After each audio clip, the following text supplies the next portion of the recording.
Muchos son los asesinos en serie que a través de los tiempos nos han indignado con sus aberrantes crímenes y su insano ensañamiento contra inocentes e inofensivas víctimas.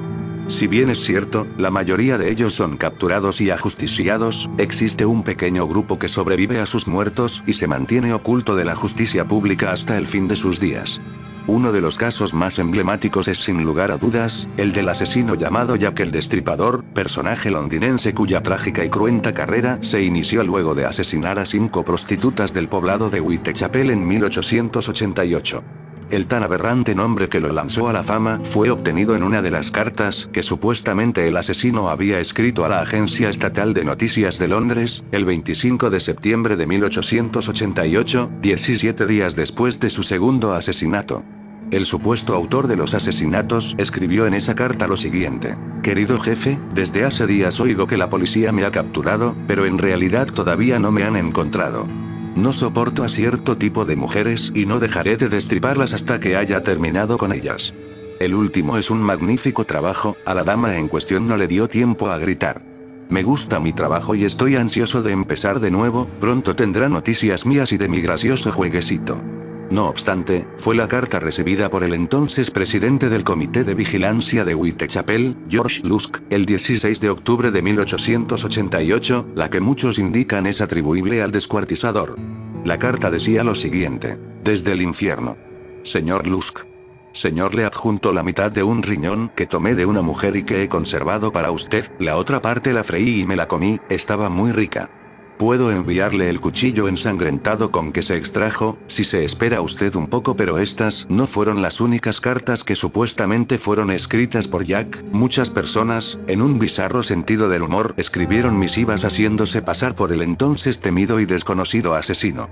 Esto no hizo más que confundir no solo a los agentes de Scotland Yard, sino también a la población en sí, que a falta de un asesino tuvieron que crear sus propias teorías y sospechas, que abarcaba desde un barbero pueblerino hasta los propios miembros de la realeza. Debido a esta serie de suspicacias, hasta la fecha resulta difícil saber a ciencia cierta quién fue realmente Jack. Muchos son los sospechosos que tanto la policía de esa época como modernos investigadores han denunciado como la persona que estaba detrás de la misteriosa sombra de Jack, el Destripador. Muchas de ellas son verdaderas especulaciones, como el caso del afamado escritor Arthur Conan Doyle, autor de Sherlock Holmes, quien sospechaba que el verdadero asesino no era un hombre, sino una mujer quien se disfrazaba de hombre para despistar a los miembros de Scotland Yard. No obstante, esta teoría nunca fue tomada en serio y la posición tanto de agentes como de investigadores fue la de buscar a un hombre, no solo por algunos testimonios recibidos, sino también porque probaba la facilidad con que éste tenía acceso a las prostitutas. También se consideraba probable que el asesino supiera el manejo de alguna herramienta filuda o quirúrgica, esto debido a las mutilaciones que realizaba a sus víctimas. Ante esto último era conocida las sospechas de que el asesino sería un médico, por ello, muchos describían a Jack como un sujeto que llevaba siempre un maletín de doctor, y por último, se sabía que el hombre conocedor de armas punzocortantes era diestro, por las cortadas de izquierda a derecha que realizaba. Como es lógico suponer, estas descripciones generales no lograron más que ampliar la condición de sospechosos a un grueso importante de la población, entre los que se encontraban aparte de médicos, a carniceros, un barbero, un príncipe e incluso, un pintor. En el 2002, la novelista criminal, Patricia Cornwell, publicó la obra Retrato de un asesino. Un libro que aseguraba se daba a conocer el verdadero rostro de Jack el Destripador. La investigadora aseguró en su libro que el responsable de la muerte de las 5 prostitutas en Whitechapel no era sino el pinto impresionista Walter Sickert, conocido artista que centraba su obra entre Londres y Francia. Para Cornwell, las sospechas se originan en principio por el interés que el pintor pareció tener durante esa época con respecto a los asesinatos de Jack el Destripador, llevándolo incluso a retratar una pintura a la que llamaría el cuarto de Jack el Destripador. Otro punto importante para esta autora, es el hobby que tenía Sickert, de leer diariamente más de 10 diarios o de escribir constantemente cartas, ya sea a amigos o familiares. Este hecho para Cornwell es revelador, puesto que no solo explica la voluntad de Jack para entablar una comunicación escrita con sus investigadores, sino que en el contenido de las mismas, el asesino demostraba conocer, e incluso con tono sarcástico, el acontecer político y social de su localidad. Asimismo, y algo que da fuerza a esta teoría, es que según estudios realizados tanto a cartas obtenidas de Sickert como a las supuestas cartas de Jack el Destripador, resultaron ser de un mismo tipo provenientes de una misma resma, es decir, un solo paquete. Además, según estudios grafotécnicos, el tipo de letra de ambos personajes tiene una alta probabilidad de ser similares. Por último, la investigadora estima que uno de los principales motivos por las cuales un ser se vuelve un asesino en serie es por un hecho traumático que ha vivido en su niñez. Cornwell descubrió que el pintor sufrió a los 5 años de edad de una infección en el pene, una fístula que le dejaría al niño y para siempre, el pene deforme. Esto le produciría su posterior odio a las mujeres, sobre todo prostitutas, pues le recordarían su impotencia. Aunque convincente, esta teoría tiene para muchos, demasiados vacíos para ser tomada como probable. En primer lugar, en muchas de las cartas que Sickert envió a sus familiares y amigos, se descubrió que justo en los días de los asesinatos, el pintor no se hallaba en Londres sino en Francia. Además, muchos aseguran que si bien es cierto, puede ser probable que el propio Sickert haya enviado esas cartas con el nombre de Jack, esto no implica de ninguna manera de que él haya sido el asesino.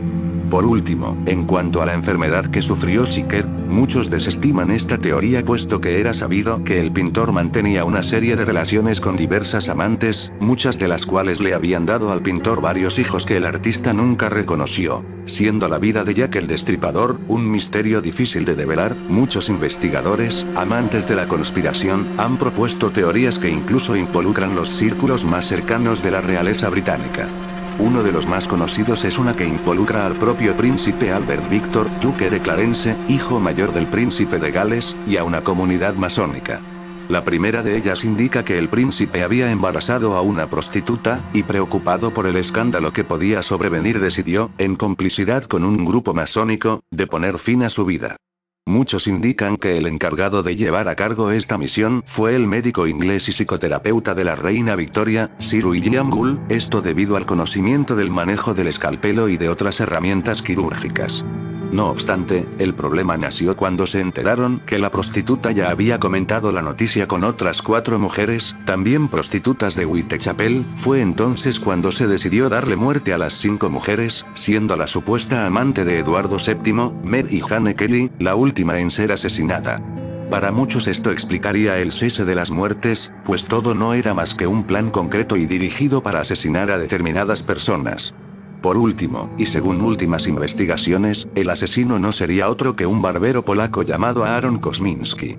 Esto se sabe pues hace poco se puso de conocimiento público la libreta de anotaciones del inspector que lideró la búsqueda de Jack el Destripador.